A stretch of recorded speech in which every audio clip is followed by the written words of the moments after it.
There's a strange quiet that settles over hospital rooms in the hours before dawn. A kind of hush that makes even the steady beep of the heart monitor sound like an old memory you can't quite place.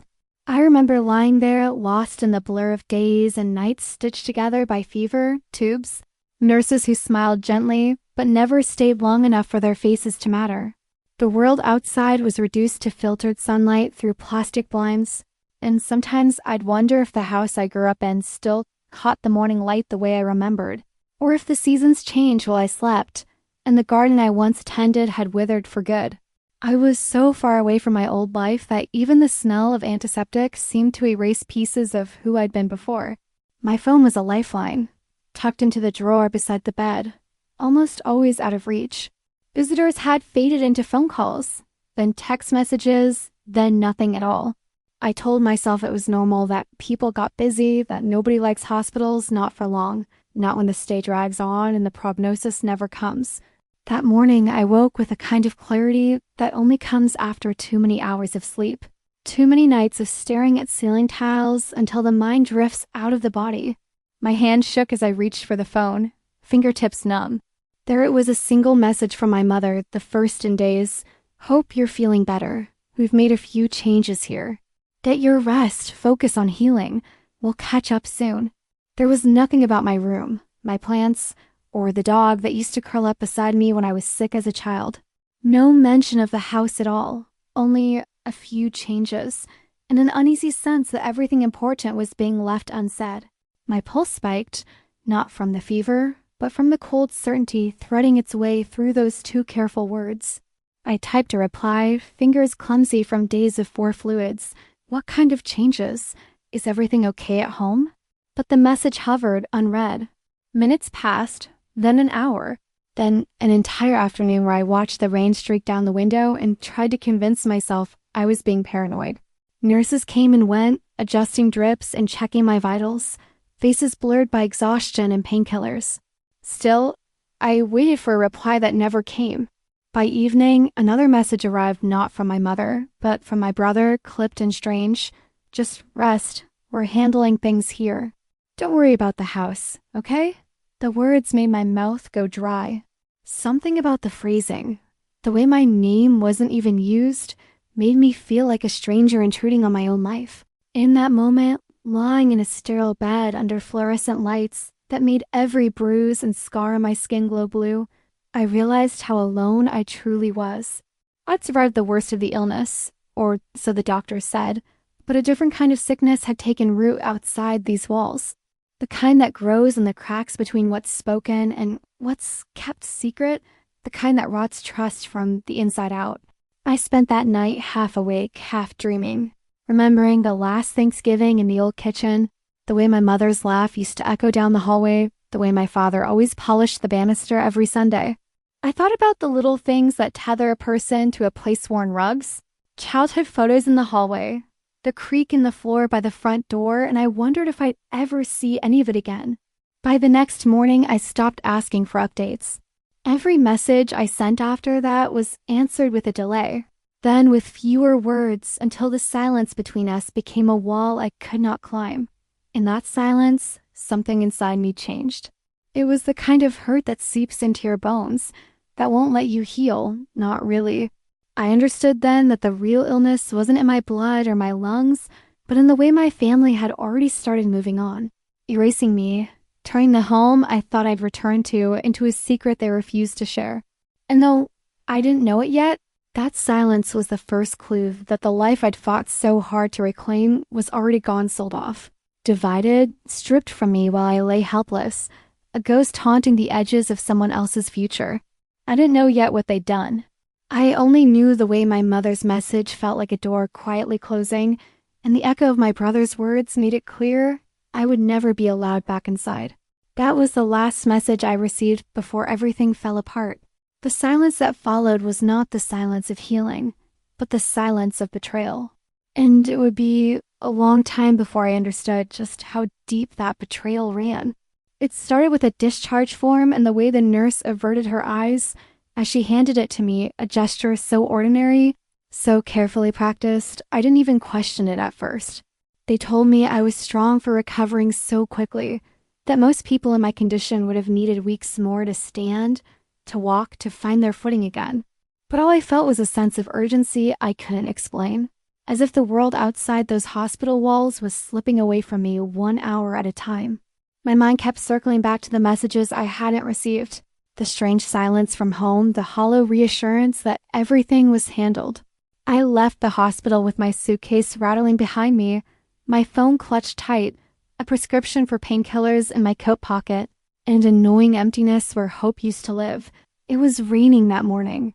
The cab driver who helped me with my bags was friendly, almost too chatty, asking where I'd been, who was picking me up. I lied and said my family was waiting for me. The words left a bitter taste in my mouth. When we turned onto my old street, I pressed my forehead to the window, scanning for something familiar. The dogwood tree I'd planted with my father still stood on the curb, but the porch light was off, and the curtains were drawn. It didn't register at first the blue sedan in the driveway, the 2 bicycles leaning against the garage, the faint sound of children's laughter rising from the backyard. I told myself maybe my brother was visiting, or that one of the neighbors had parked out front by mistake. But as I dragged my suitcase up the front walk, the key felt strange in my hand, colder, heavier, as if the metal itself was trying to warn me. I tried the lock, but it barely turned before catching on something solid. Confused, I tried again, jiggling the handle, only for the door to remain stubbornly shut. I rang the bell. A few seconds passed before footsteps echoed inside, and then the door opened. Not to my mother, not to my father, or even my brother, but to a woman I had never seen in my life. She blinked at me, surprised, a polite smile already forming on her lips. "Can I help you?" Her accent was unfamiliar, her eyes gentle but wary. Behind her, a little boy peeked out from behind her skirt, clutching a toy car in one fist. I stared past them into the hallway. The paint was the same color, but the photographs that used to line the walls were gone, replaced by canvas prints I didn't recognize. I used to live here," I managed, my voice thin and shaky. "I just got out of the hospital. I think there's been a mistake." The woman's face softened with sympathy, but she shook her head. "I'm sorry. We moved in last week. The sale went through in April. I hope you're all right. Do you need me to call someone?" For a moment, I just stood there in the rain, the water running down my face, mixing with the confusion and panic building in my chest. The boy looked at me with open curiosity, like I was some ghost who'd wandered out of his story and onto his front step. I mumbled an apology and backed away, my mind spinning. My hand shook as I reached for my phone, scrolling frantically through old messages, bank alerts, voicemails, anything I might have missed. That's when I found it, buried in a string of unread notifications from weeks earlier. A transfer, an automated alert from the title company, emails from lawyers I didn't recognize. Each one carried the same heavy finality. My name was absent. The closing documents were signed by my parents alone. I scrolled further, my heart thundering. A realtor's email. "Congratulations on the sale." Sent to my brother and my mother with a PDF attached. I opened it, hands numb, reading and rereading the lines that confirmed what I already feared. The house was gone. My home, my inheritance, my childhood, all of it had been negotiated and signed away while I was lying in a hospital bed. I called my mother. No answer. I tried my brother straight to voicemail. I stood there in the street, soaked to the bone, realizing that the place I'd fought so hard to return to had been taken from me, not by strangers, but by the very people who should have protected it most. That was the moment I knew this was no accident. It was a choice, cold and deliberate, and I was the casualty.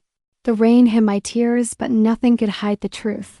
And as I turned away from the house that was no longer mine, suitcase in hand, a new silence began to settle inside me, one not of confusion or grief, but of something sharper, colder, and infinitely more dangerous.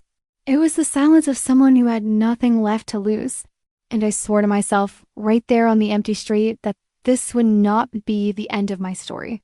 It would be the beginning of theirs. The taxi idled at the curb while I stood there for a long time, watching the woman and her son disappear behind my old door. I wanted to believe there had been a mistake, that any second now my mother would call back, her voice bright and flustered, explaining it all away, some paperwork mix-up. "Sweetheart, just come home and we'll fix it." But the street was quiet, and the only sound was the rain pooling in the gutter, the engine rumbling like distant thunder. The driver tapped the horn gently, more suggestion than demand, and I forced myself to move. Each step away from that porch felt like a betrayal, first by them, then by my own body for not being strong enough to fight sooner. I dragged my suitcase back to the curb, fumbling with my phone in one hand as the cold set in deeper. I dialed my father's number, my heart pounding against my ribs, desperate for something, anything other than this slow, suffocating silence. It rang and rang, then cut to voicemail. I didn't bother leaving a message. I tried my brother, then my mother again. Nothing. Just the familiar, automated voice reminding me that the person you're trying to reach is unavailable. The finality of it hit me harder than I expected. It wasn't just that my home was gone. It was that I had been erased, quietly and completely, from the world I thought I belonged to. I checked into a cheap motel on the edge of town, the kind of place where no one asks questions, and the walls smell like bleach and dust. The room was small, barely big enough for the bed and my battered suitcase, but I stared at the ceiling for hours, replaying every conversation I could remember from before I got sick, searching for clues I'd missed.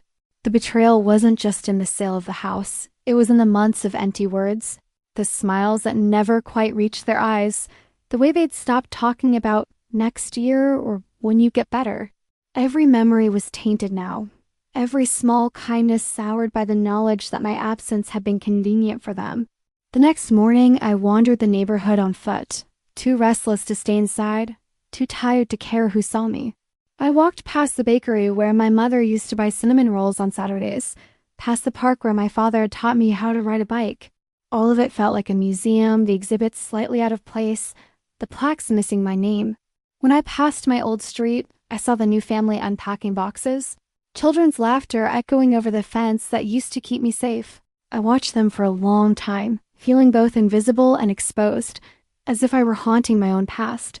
Eventually, I found myself at the local rental office, where the woman behind the desk barely looked up as I signed the paperwork for a studio apartment on the other side of town. The rent was high, the space was small, and the walls were the color of old bone. I moved in with nothing but my suitcase and a half-empty bottle of painkillers, the silence pressing in on me from all sides. There was no welcome, no casserole from a neighbor, no awkward hug from a distant aunt, just me alone with the ghosts of what used to be mine. That night, lying in a bed that wasn't really a bed, just a thin mattress on a metal frame, I stared at the blank ceiling and tried to imagine a future that didn't begin and end with loss. Every noise outside the window startled me. Every silence inside the apartment felt like a verdict. I kept thinking about the house, about the rooms I would never walk through again, about the family that had decided I was expendable. But beneath the ache, something colder began to grow. It wasn't hope and it wasn't forgiveness. It was resolve, the quiet, relentless kind that settles deep in your bones and refuses to let you drown. I knew I couldn't go back, not really. I wasn't the girl who left for the hospital, clutching hope like a ticket home. I was someone new now, forged in silence and sold for profit by people who called themselves family. The house was gone, the door closed for good. But as I drifted toward sleep, I realized I was still standing, still breathing, still dangerous in ways they hadn't even begun to imagine. And for the first time since waking up in that hospital bed, I began to wonder what it would feel like to take something back. Not just what was stolen, but everything they thought was theirs. It's strange how quickly a new routine can feel like a sentence. Days in the cramped apartment blurred into one another, marked only by the squeal of pipes in the morning and the wave of heat from the ancient radiator never quite reached the far corner where I stacked my suitcase and the single box of belongings I had left. I kept telling myself it was temporary, that once the painkillers ran out and the bruises faded, I'd figure out what to do next. But the truth was, I never felt so unanchored adrift in a town that once felt like mine, surrounded by streets and faces that now looked through me as if I were only passing through. Most mornings, I scrolled absently through my phone, searching for messages from anyone, family, friends, neighbors. I found only silence. punctuated by the occasional group text about some distant cousin's graduation or a forwarded meme from an old coworker. Nothing from my mother. Nothing from my brother. Sometimes I'd catch myself checking their social media, looking for clues, any hint of regret, or even a sideways mention of my name. Instead, there were smiling photos in new settings, captions about fresh starts, and family time with everyone present but me. In the evenings, I sorted through what little I'd managed to salvage. The suitcase was mostly clothes that no longer fit right. A few faded photos I'd rescued from the hospital bedside drawer, a necklace my father had given me when I was 12. I'd asked my mother about the family albums, about my old notebooks, the box of letters I kept under my bed for years. She replied days later with a single text. We needed to declutter. Most things were donated or thrown out. Hope you understand. I stared at that message for a long time numb. When I finally replied, did you keep the box with my name on it? She never answered. The apartment itself became a kind of mausoleum, filled with absence and the ghosts of things I could almost remember but couldn't quite touch. I slept poorly, haunted by dreams where I was pounding on a locked door while voices whispered on the other side. On better nights, I'd wake to the hiss of traffic outside, and for a heartbeat, believe I was still home until I saw the water stain spreading across the ceiling, the shape of it changing each day like a warning. My only visitors were the building manager who muttered about rent and heat, and the neighbor across the hall, who never spoke but sometimes left trash in front of my door by mistake. But it wasn't just the isolation or the loss of things that began to gnaw at me. It was the way my family seemed to erase me so methodically, so thoroughly, that I started to question my own memories. The photos on their profiles had been rearranged. The stories they told at gatherings excluded me altogether. Old friends stopped returning calls. When I asked about the house or the sale or anything at all, the answers were clipped and practiced, always some variation of it's better this way or we all have to move on. But move on from what exactly? My existence? It was a random Tuesday when I finally let myself look at the records, the email threads, the digital signatures, the bank transfers that had trickled out of the joint account while I was unconscious. The more I dug, the more the sense of betrayal grew teeth. What I thought was a desperate decision made in my absence was, in fact, a sequence of deliberate actions, plotted and executed over months. They'd made sure to wait until I was out of the picture. They'd timed everything so I wouldn't even be consulted, let alone able to protest. That night, I sat on the edge of my mattress, feet cold against the bare floor, and felt the grief morph into something darker. The kind of anger that doesn't burn hot but settles into your bones, slow and quiet and permanent. For the first time, I saw it all clearly not as a random act of cruelty, but as a coordinated exile. I wasn't just forgotten. I had been erased on purpose. I looked around that tiny room, at the evidence of my own absence, and finally admitted to myself, this wasn't just loss. This was war. And I was done waiting to be rescued.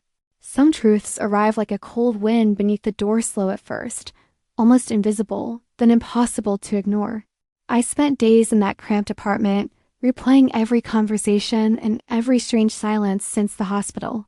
It was only when I let the loneliness curdle into focus that I started digging, not just through old texts or bank statements, but through every shadow left behind by the family I'd once trusted. I started with the paperwork, the kind no one ever thinks to look at until something precious is already lost. The email threads were there, stashed in a forgotten account, negotiations with realtors, digital signatures that moved money from joint inheritance funds, message chains full of small talk between my brother and a lawyer I never heard of. My name was always missing. In their new life, I was a ghost, someone who could be ignored, managed, scrub it from the record. Each attachment I opened confirmed what I already suspected. The house was gone. But it wasn't an accident or a desperate decision made for my benefit. It was planned, precise, and thorough. Digging deeper, I traced a series of transactions back to the month before my illness worsened. There were deposits and withdrawals I hadn't authorized, all labeled with names that seemed familiar but wrong. Like distant relatives or family friends who hadn't been mentioned in years. I remembered a passing conversation with my mother at the hospital, how she'd said, "We all have to make sacrifices," and felt For the first time, the razor edge beneath her gentle tone. Then I found the contract, the real estate closing file with the dates circled, the signatures lined up in neat rows. They hadn't just sold the house. They'd transferred everything in my name, joint accounts, family valuables, even my father's old insurance policy, into a trust managed entirely by my brother. All while I was too sick to know, too weak to protest, my phone tucked away in a drawer, my voice reduced to short, polite replies. It wasn't panic, it was strategy. The part that hurt the most was how ordinary it all looked. The emails were cheerful, full of emojis and inside jokes, as if they were planning a birthday party instead of a heist. My mother's messages to the realtor were brisk and practical. My brother's responses were full of fake concern. Just want what's best for everyone. Especially her, but I recognized the detachment behind his words. They'd rehearsed this. They'd waited for the perfect moment to erase me. What I uncovered in those files was not just proof of the sale, but proof that my absence had become convenient for them, almost necessary. There were even messages about the possibility of me needing more care, as if they'd spun my illness into an excuse for exclusion. It was clear now. The house was never the real prize. The prize was control, inheritance, the satisfaction of cutting away a piece of the family that didn't fit their new version of togetherness. I sat at my small kitchen table, the glow of the laptop flickering over stacks of paper, and felt the numbness fall away, layer by layer. I was angry, yes, but more than that, I was awake. The pain they'd caused had stopped feeling accidental. Every memory of kindness was soured by the knowledge that they'd been preparing for this, step by step, while I was still fighting to survive. They had sold my home, buried my legacy, and rewritten the story so thoroughly that not even the neighbors asked about me anymore. But what they hadn't counted on, what none of them understood, was that you can only erase someone who doesn't know where to look. Now I had the proof. Now I knew what had really happened and why. And if they wanted a future without me, I would show them just how much I could take from them in return. The time for mourning was over. This was the moment I started writing my own story one, where I would become the ghost that haunted every corner of their carefully built new life. It's amazing how quickly resolve can harden into something sharper than grief. In the weeks after I learned the truth, the careful signatures, the erased bank records, the laughter that echoed in digital messages not meant for me, my world shrank to the walls of that small apartment, but my focus narrowed too. I stopped waiting for calls. I stopped checking for updates or apologies that would never come. Instead, I started watching, listening, moving quietly through the town that had once been mine, invisible but alert. I took long walks through my old neighborhood, slipping past the house that used to be mine. Sometimes I watched the new family as they unloaded groceries or played in the backyard. I didn't hate them. They were just the living proof that a door could be closed and locked behind you forever.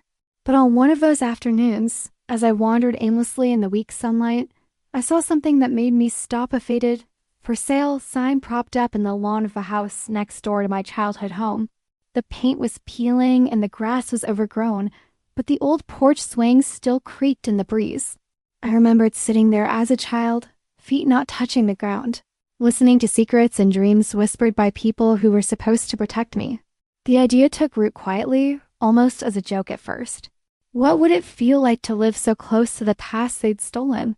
To look my family in the eye from the other side of the fence, not as the outcast they made me, but as something stronger and equal, a rival, maybe even a threat?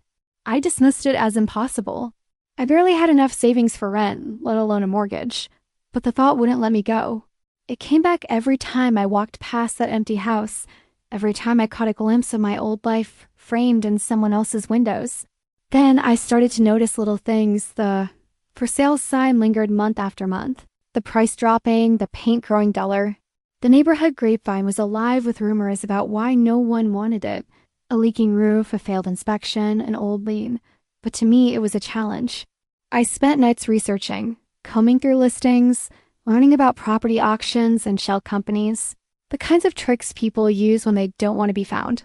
I tracked the owner through public records, reached out through anonymous emails, and quietly assembled a team, a lawyer who owed me a favor, a friend in real estate who knew how to keep secrets. By the time I set up the first viewing, My heart was steady and cold. I wore a different name, signed papers with a new signature, made calls from a prepaid phone. Every move was calculated. I wasn't just buying a house. I was buying a front row seat to the world that had cast me out. I was reclaiming the ground they thought they'd salted for good. Standing in the empty rooms, I imagined the look on my family's faces when they found out. I pictured the first awkward encounter across the driveway, the way rumors would ripple through the community, the way every old ally who turned their back would be forced to watch as I built something new out of the ruins they'd left behind. For the first time since the hospital, I felt alive not because I was going home, but because I was finally truly free of them. I would make sure they could never ignore me again. They wanted a future without me. I was going to show them how wrong they were, one carefully planned step at a time. I learned quickly that the greatest power is invisibility. While my family paraded their new beginnings across social media, congratulating themselves for moving forward and making tough choices, I moved through the background, a shadow blending with the furniture of their new world. Every step was orchestrated with precision. Anonymous emails, a shell corporation registered in another state, a real estate agent whose discretion was sealed with a retainer and a non-disclosure agreement. I became adept at signing documents without ever attaching my real name, at wiring money through quiet accounts, at answering calls in code and never from the same number twice. My lawyer, a woman with ice in her veins, handled the paperwork. The friend I trusted from the old days managed the walkthroughs and the inspections, acting as if she was the one with the dreams for this battered house next door. I didn't tell anyone the truth, not even her. The purchase went through on a Wednesday, 2 months after I first saw the sign, and I closed on the property in the sterile conference room of a bank 3 towns away. There was no ceremony, no celebration, just a final signature, a transfer of funds, and a digital confirmation that the deed now belonged to an entity no one could connect to me. I left the meeting with a single key on a ring and a folder full of closing documents, heart steady and mind clear. There was no joy, only the satisfaction of a plan executed in silence. The house itself was tired, worn at the edges, but standing. I moved in at dusk, parking a borrowed car behind the sagging fence and carrying my boxes through the back door. No one saw me. The street was empty, the windows of my old home glowing warm with the easy comfort of a life I no longer belonged to. I worked quietly, unpacking only what I needed, just enough furniture to make the place livable, just enough light to feel safe. I paid cash for everything. Deliveries were made under a different name. I learned to fix what was broken myself, patching walls, rewiring sockets, repainting rooms while listening to the distant laughter coming from across the yard. Sometimes, in the late hours, I would sit on the porch swing and watch the lights go out one by one in the house next door. I imagined the conversations inside my mother's voice, sharp with pride and relief. My brother's laugh, certain he'd finally fixed the family problem. The new owner's children running up and down the hallway that used to echo with my own footsteps. I wondered if they ever noticed the new car parked next door, the fresh coat of paint, the faint glow of a lamp left on all night. Probably not. People rarely look for ghosts when they're sure the house is finally clean. I kept my distance, careful never to cross the invisible line they'd drawn around their new happiness. When I walked to the mailbox, I wore a baseball cap and sunglasses. When I shopped for groceries, I paid in cash and took the long way home. My presence was a rumor, an afterthought someone the neighbors might have glimpsed from the corner of their eye, someone whose story they'd never quite remember. But I saw everything. I watched the seasons turn, the garden I planted as a child bloom without me, the fence between our houses warping in the rain. I took note of who came and went, of which family members dropped by for holidays and who never returned at all. I saw the cracks in their new story, the forced smiles at gatherings, the tension that crept into my mother's voice when she thought no one was listening. I collected every detail, every small weakness, the way a jeweler collects uncut stones, waiting for the right moment to reveal what I'd been building in the dark. I wasn't waiting for forgiveness or an apology. I was waiting for my moment. And soon, I would make sure no one could ever erase me again, not from their lives, not from this street, not from the memory of everything they tried to steal. My silence was almost over. The next move would be mine.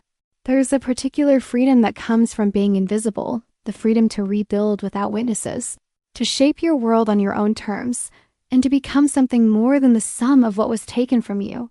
The first weeks in the house next door were a blur of small victories.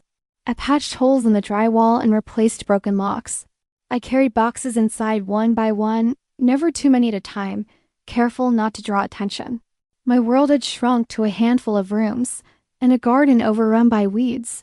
But it was mine, and every day I reclaimed a little more. I avoided the main street, slipping in through the alley or waiting until after dark to haul in groceries. I repainted the front door a deep, unfamiliar color, something bold and unapologetic, then watched from the upstairs window as neighbors slowed their cars to stare, trying to place the new energy in a house they'd long written off as hopeless. I didn't wave. I didn't speak. The phone rang sometimes, a telemarketer or a realtor fishing for leads. I never answered. My days were spent restoring what was broken. My nights were spent in silence, listening to the echo of laughter or raised voices from the house across the fence, mapping the rhythm of lives that had once included me and now turned as if I never existed. But I was there, always there.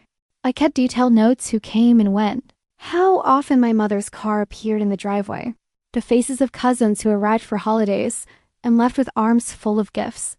I watched the windows for any sign of my brother, tracked the pattern of lights as the house settled into sleep, cataloged the subtle shifts in my old garden as spring turned to summer. Every memory of belonging was recast as data now, evidence in the quiet war I never asked for but could no longer ignore. Inside, the new space slowly became my own. I hung the few photographs I'd managed to save, tucked old birthday cards into the corners of shelves, placed my father's watch on the windowsill above the kitchen sink. With every gesture, I built a monument to survival, not to nostalgia, but to proof that I could exist outside their narrative. I made coffee in the mornings and drank it on the back steps, shoes off, feeling the dew on my feet. I worked late into the night, sorting through legal paperwork, tracking the progress of my shell corporation, refining the timeline of what had been stolen and what I would take back.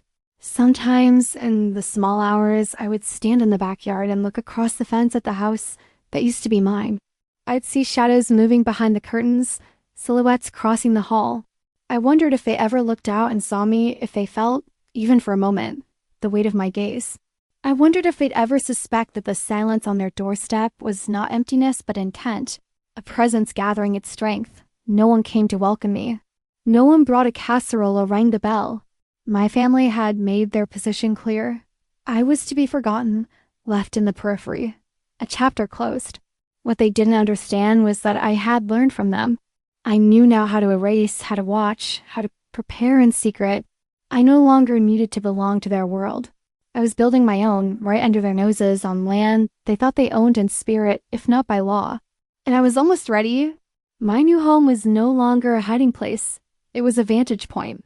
Every step I took from that day forward would be deliberate, precise, and impossible to ignore. The reckoning they never saw coming was already in motion. All that was left was the reveal.